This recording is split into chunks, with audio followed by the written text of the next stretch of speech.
Good morning, guys. Hopefully this GoPro doesn't stop recording like it did yesterday. We're on Genesis chapter 36, Esau's descendants. We're going to try to read up to 40 and 40. So up to 41, and we'll start from 41 tomorrow. Esau's descendants, chapter 36. This is the account of the family line of Esau, that is Edom. Esau took his wives from the women of Canaan, Adah, daughter of Elon the Hittite, the Oholibamah,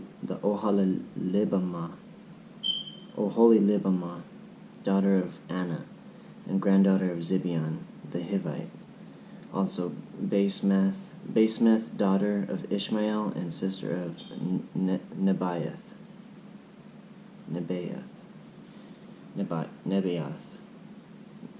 This is some hard names, man. Adah before Ephelez. I want to name. These are some cool names. Adah bore Ephelez to Esau. Basemath bore Reuel and Oholibamah bore Jeush, Jalam, and Korah. These were the sons of Esau who were born to him in Canaan. Man, some hard names to say. Esau took his wives and sons and daughters and all the members of his household, as well as his livestock, and all his other animals, and all the goods he had acquired in Canaan, and moved to a land some distance from his brother Jacob. Their possessions were too great for them to remain together. The land where they were staying could not support them, both because of their livestock. So Esau, that is Edom, settled in the hill country of Seir. This is the account of the family line of Esau, the father of the Edomites, in the hill country of Seir. These are the names of Esau's sons. Eliphaz, the son of Esau's wife, Adah and Reuel, the son of Esau's wife, Basemath, the sons of Ephelez, Taman, Omar, Zepho, Gatam, and Kenaz. Esau's son Ephelez also had a concubine named Timnah, who bore him Amalek. These were grandsons of Esau's wife Adah. The sons of Reuel, Nahath, Zerah, Shammah, and Mizah. These were the grandsons of Esau's wife Basemath. The sons of Esau's wife Oholibamah, I don't know, Oholibamah. You guys can try to decipher that. Daughter of Anna and granddaughter of Zibeon, whom she bore to Esau. I should look this up on my phone, how to pronounce that, and see if Google knows how to do it. Jeush, Jalam, and Korah. That's what I should do. These were the chiefs among Esau's descendants, the sons of Eliphaz, the firstborn of Esau, chiefs Taman, Omar, Zepho, Kenaz, Korah, Gatam, Amalek. These were the chiefs descended from Eliphaz and Edom. They were grandsons of Adah. The sons of Esau's son Reuel, chiefs Nahath, Zerah, Shammah, and Mizah. These were the chiefs descended from Reuel in Edom. They were grandsons of Esau's wife Basemath. So much people. The sons of Esau's wife Oholibamah, chiefs Jeush, Jalam, and Korah. These were the chiefs descended from Esau's wife Oholibamah. I'll just say Oholi, daughter of Anna. These were the sons of Esau, that is Edom, and these were their chiefs. These were their sons of Seir the Horite, who were living in the region. Lotan, Shobal, Zibeon, Anna, Dishon, Ezer, and Dishon. These sons of Seir and Edom were Horite chiefs.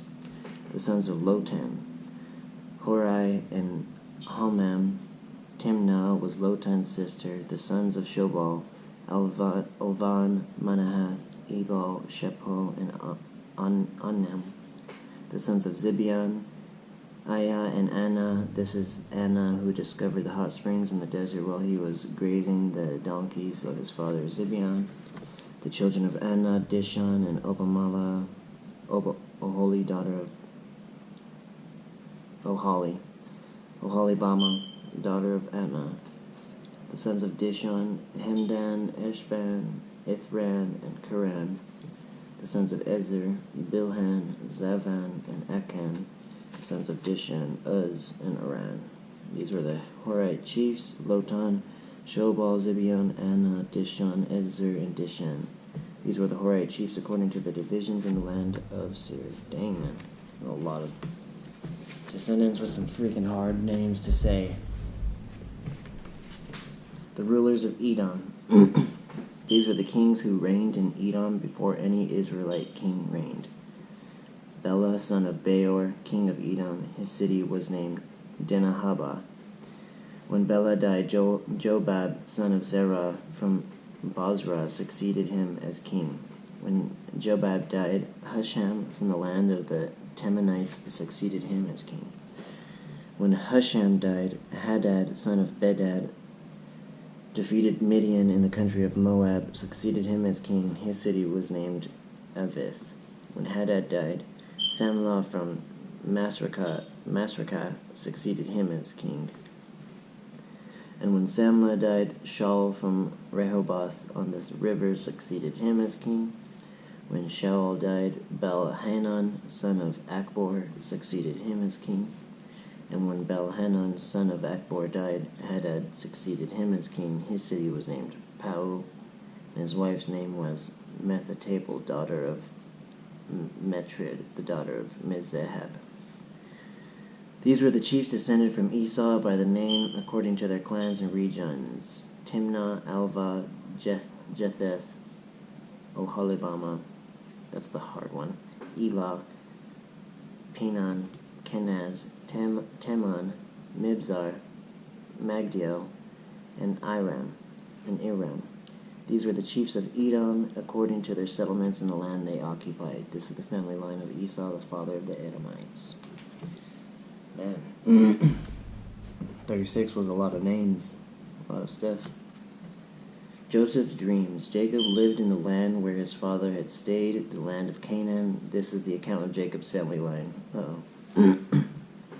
Joseph, a young man of 17, was tending the flocks of his brothers, the sons of Bela, and the sons of Zilpah, his father's wives, and he brought their father a bad report about them. Now Israel loved Joseph more than any of his other sons, because he had been born to him in his old age, and he made an ornate robe for him. When his brothers saw that their father loved him more than any of them, they hated him and could not speak a kind word to him. Joseph had a dream, and when he told it to his brothers, they hated him all the more. He said to him, "Listen to this dream I had. We were binding sheaves of grain out in the field, when suddenly my sheaf rose and stood upright, while your sheaves gathered around mine and bowed down to it." His brothers said to him, "Do you intend to reign over us? Will you actually rule us?" And they hated him all the more because of his dream and what he had said. Then he had another dream, and he told it to his brothers. "Listen," he said, "I had another dream, and this time the sun and moon and 11 stars were bowing down to me." When he told his father as well as his brothers, his father rebuked him and said, "What is this dream you had? Will your mother and I and your brothers actually come and bow down to the ground before you?" His brothers were jealous of him, but his father kept the matter in mind. Joseph sold by his brothers. Now his brothers had gone to graze their father's flocks near Shechem, and Israel said to Joseph, "As you know, your brothers are grazing the flocks near Shechem. Come, I am going to send you to them." "Very well," he replied.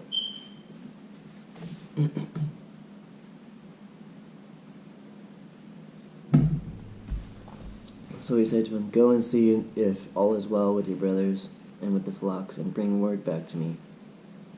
Then he sent him off from the valley of Hebron. When Joseph arrived at Shechem, a man found him wandering around in the fields and asked him, "What are you looking for?" He replied, "I'm looking for my brothers. Can you tell me where they are grazing their flocks?" They moved on from here. The man answered, I heard them say, let's go to Dothan. So Joseph went after his brothers and found them near Dothan, or Dothan. But they saw him in the distance, and before he reached them, they plotted to kill him.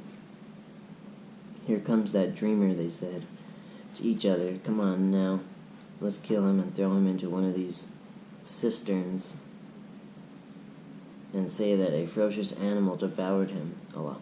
Then we'll see what comes of his dreams. Jeez. Pretty jealous. When Reuben heard this, he tried to rescue him from their hands. Let's not take his life, he said. Don't shed any blood. Throw him into this cistern here in the wilderness, but don't lay a hand on him. Reuben said this to rescue him from them and take him back to his father. So when Joseph came to his brothers, they stripped him of his robe, the ornate robe he was wearing. And they took him and threw him into the cistern. The cistern was empty, there was no water in it. As they sat down to eat their meal, they looked up and saw a caravan of Ishmaelites coming from Gilead. Their camels were loaded with spices, balm, and myrrh, whatever that is, M-Y-R-R-H. And they were on their way to take them down to Egypt. Judah said to his brothers, what will we gain if we kill our brother and cover up his blood? Judah? Come, let's sell him to the Ishmaelites and not lay our hands on him. After all, he is our brother, our own flesh and blood, his brothers agreed. So when the Midianite merchants came by, his brothers pulled Joseph up out of the cistern and sold him for 20 shekels of silver to the Ishmaelites who took him to Egypt. 20 shekels? Dang, doesn't sound like how much. When Reuben returned to the cistern and saw that Joseph was not there, he tore his clothes. He went back to his brothers and said, the boy isn't there. Where can I turn now? Then they got Joseph's robe, slaughtered a goat, and dipped the robe in blood. They took the ornate robe back to their father and said, we found this. Examine it to see whether it is your son's robe. He recognized it and said, it is my son's robe. Some ferocious animal has devoured him. Joseph has surely been torn to pieces. Then Jacob tore his clothes, put on sackcloth, and mourned for his son many days. All his sons and daughters came to comfort him, but he refused to be comforted. No, he said, I will continue to mourn until I join my son in the grave. So his father wept for him. Meanwhile, the Midianites sold Joseph in Egypt to Potiphar, one of Pharaoh's officials, the captain of the guard. Chapter 38, Judah and Tamar. At the time, Judah left his brothers and went down to stay with a man of Adullam named Hirah. There Judah met the daughter of a Canaanite man named Shua. He married her and made love to her. She became pregnant and gave birth to a son, who was named She conceived again and gave birth to a son named Onan. She gave birth to still another son named Shelah, and it was at Kezib that she gave birth to him. Judah got a wife for his firstborn, and her name was Tamar. But Judah's firstborn, was wicked in the Lord's sight, so the Lord put him to death. Dang. Would have been pretty damn wicked. Then Judah said to Onan, sleep with your brother's wife and fulfill your duty to her as a brother-in-law to raise up offspring for your brother. But Onan knew that the child would not be his, so whenever he slept with his brother's wife, he spilled his semen on the ground to keep from providing offspring for his brother. What he did was wicked in the Lord's sight, so the Lord put him to death also.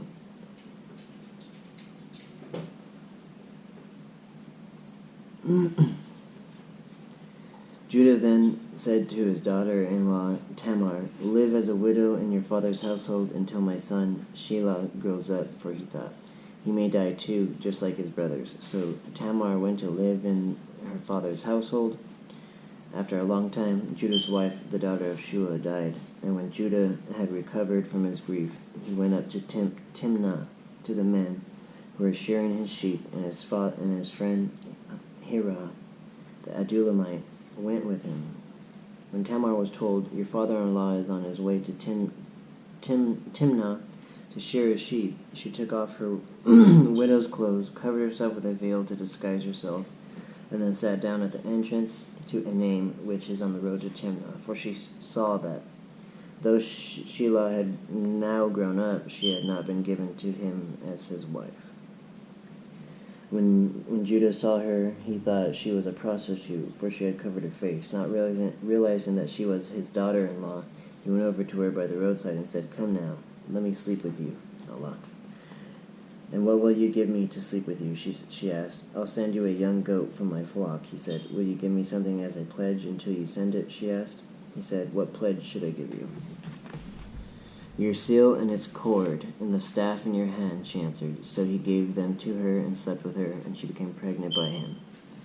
After she left, she took off her veil and put on her widow's clothes again. Meanwhile, Judah sent the young goat by his friend, the Adullamite, in order to get his pledge back from the woman. But he did not find her. He asked the man who lived there, who is the shrine prostitute who was beside the road at Enam. There hasn't been any shrine prostitute here," they said. So he went back to Judah and said, "I didn't find her. Besides the man who lived there said, there hasn't been any shrine prostitute here." Then Judah said, "Let her keep what she has, or we will become a laughing stock after all. I did send her this young goat, but you didn't find her." About 3 months later, Judah was told, "Your daughter-in-law Tamar is guilty of prostitution, and as a result, she is now pregnant." Judah said, "Bring her out and have her burned to death." Dang. As she was being brought out, she sent a message to her father-in-law. "I am pregnant by the man who owns these," she said, and she added, "See if you recognize whose seal and cord and staff these are." Judah recognized them and said, "She is more righteous than I, since I wouldn't give her to my son Shelah, and he did not sleep with her again." When the time came for her to give birth, there were twin boys in her womb. As she was giving birth, one of them put out his hand, so the midwife took a scarlet thread and tied it on his wrist and said, "This one came out first." But when he drew back his hand, his brother came out, and she said, "So this is how you have broken out." He was named Perez. Then his brother, who had the scarlet thread on his wrist, came out, and he was named Zerah. Joseph and Potiphar's wife. Chapter 39. Now Joseph had been taken down to Egypt. Potiphar, an Egyptian who was one of the Pharaoh's officials, the captain of the guard, bought him from the Ishmaelites who had taken him there. The Lord was with Joseph, so that he prospered, and he lived in the house of his Egyptian master.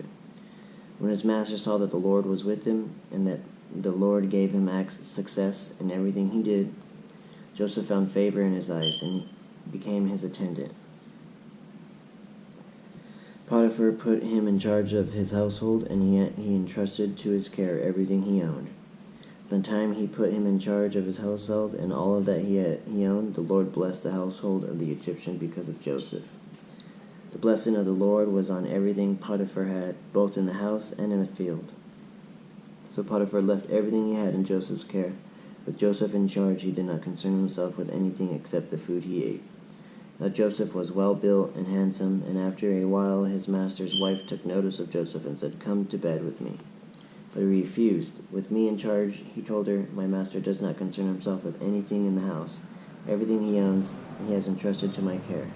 No one is greater in this house than I am. My master withheld nothing from me except you, because you are his wife.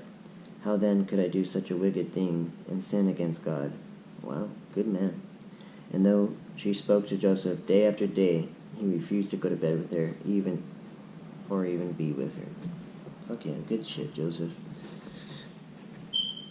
One day he went into the house to attend his duties, and none of the household servants was inside. She caught him by his cloak and said, "Come down, temptress, man. Come to bed with me." But he left his cloak in her hand and ran out of the house. When she saw that he had left his cloak in her hand and ran out of the house, she called her household servants. "Look," she said to them, "this Hebrew has been brought to us to make sport of us. He came in here to sleep with me, but I screamed. When he heard me scream for help, he left his cloak beside me and ran out of the house." She kept his cloak beside her until his master came home, and she told him the story. That Hebrew slave you brought us came to me to make sport of me. But as soon as I fucking devious women. But as soon as I screamed for help, he left his cloak beside me and ran out of the house. When his master heard the story, his wife told him, saying, "This is how your slave treated me." He burned with anger. Joseph's master took him and put him in prison, the place where the king's prisoners were confined. But while Joseph was there in the prison, the Lord was with him. The Lord was with Joseph through everything. He showed him kindness, and he granted him favor in the eyes of the prison warden. So the warden put Joseph in charge of all those held in the prison, and he was made responsible for all that was done there. The warden paid no attention to anything under Joseph's care, because the Lord was with Joseph and gave him success in whatever he did. Heck yeah. Chapter 40, the cupbearer and the baker.